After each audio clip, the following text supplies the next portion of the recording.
In the 10th book of Homer's Odyssey, the god Hermes pulls a magical plant from the ground to protect Odysseus from a witch's curse. Western literature records its very first use of the word physis, what we now translate as nature, in this specific moment. Homer wasn't describing the laws of physics or a global ecosystem. To him, physis simply meant the hidden black roots and milk-white petals of this specific flower, a secret piece of data revealed to a mortal by a god. For centuries, that was the baseline.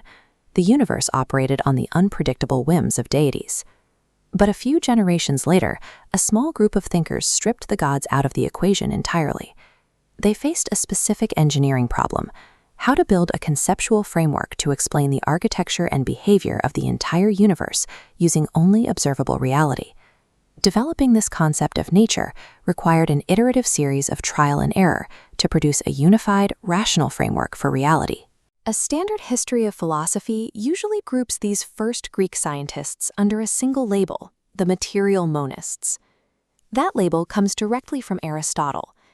He claimed his predecessors all shared one underlying assumption, that the universe is constructed from a single, permanent base material that simply changes shapes. Modern historians have created their own variations of this grouping, like the generating substance theory, which also attempts to pack these early thinkers into a rigid theoretical box. Forcing a shared assumption onto these early thinkers obscures the mechanics of their philosophical innovation. The earliest philosophers did not agree on what nature was. Instead, physis emerged through critical debate, with each generation revising the ideas of the last.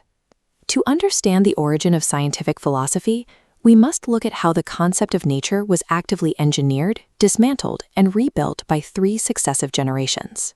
This evolution begins around 585 BC in Miletus, a wealthy port city in modern-day Turkey. Here, a thinker named Thales introduces the arche. The arche is the ultimate origin or source of all things, and Thales identifies this source very strictly as water. This diagram maps his new model of cosmic generation. Thales proposes a continuous, self-perpetuating circular flow of natural transformation, replacing linear mythological births. He doesn't view this water as a static building block, but infused with an inner pulse, a kinetic principle of motion. He derives this from observable evidence, specifically pointing to lodestones and their ability to recognize and physically pull iron toward them. If a rock can initiate specific movement, Thales reasons that matter itself is animate.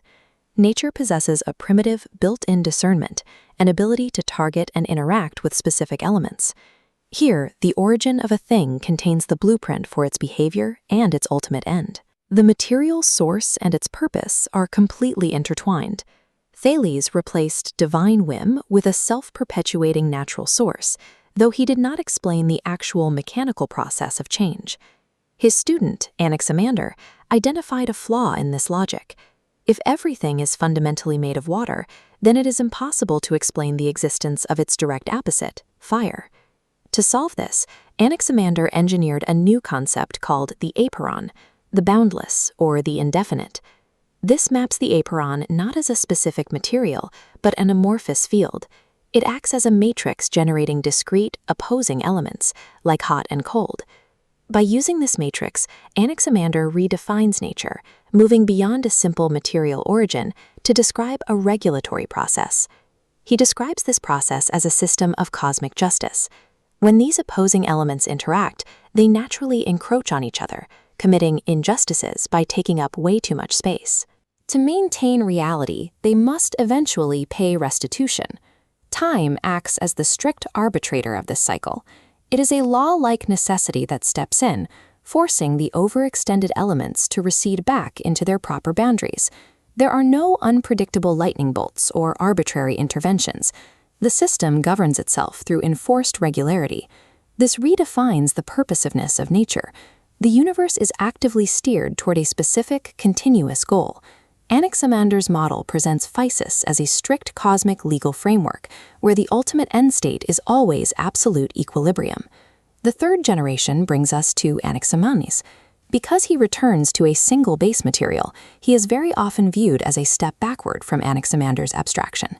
Anaximenes combines these previous models, taking Thales' determinate material and fusing it with Anaximander's generative process. He introduces a completely new unified variable, air.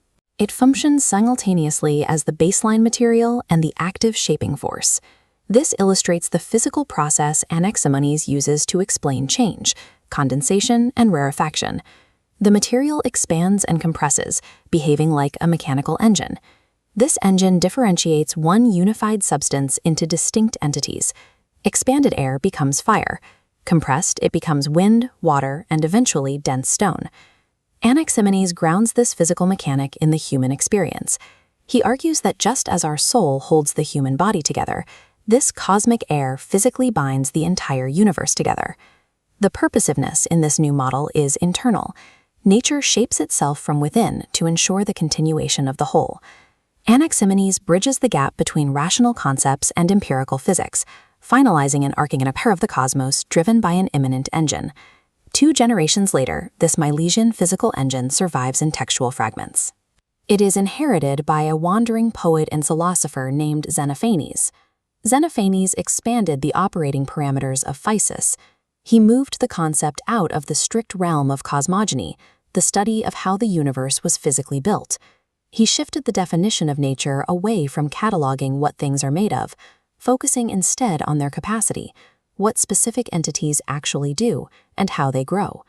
With this focus on natural capacity, Xenophanes weaponizes the framework to directly attack the traditional view of the gods. His logical deduction is straightforward. If the cosmos operates on a unified, necessary natural process, the divine cannot be a chaotic pantheon of human-like beings. He replaces the pantheon with a single, unmoving divine nature. This singular entity steers all things through sheer intelligence, contrasting with the limited capacity of mortal human nature. By applying a naturalistic framework to explain both physical phenomena and the divine, Xenophanes engineers history's first true theory of everything. The Milesian project proves that the early study of nature was not a static, agreed-upon doctrine of material elements.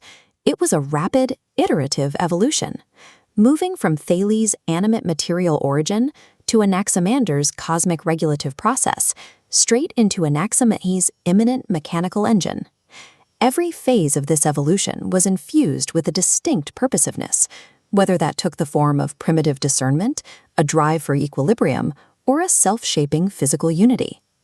This conceptual architecture became robust enough for Xenophanes to scale it up, using it to define both the limits of human knowledge and the structure of a singular god. Scientific philosophy originated through the invention of a purposive logic, a conceptual tool built to explain the architecture of the cosmos.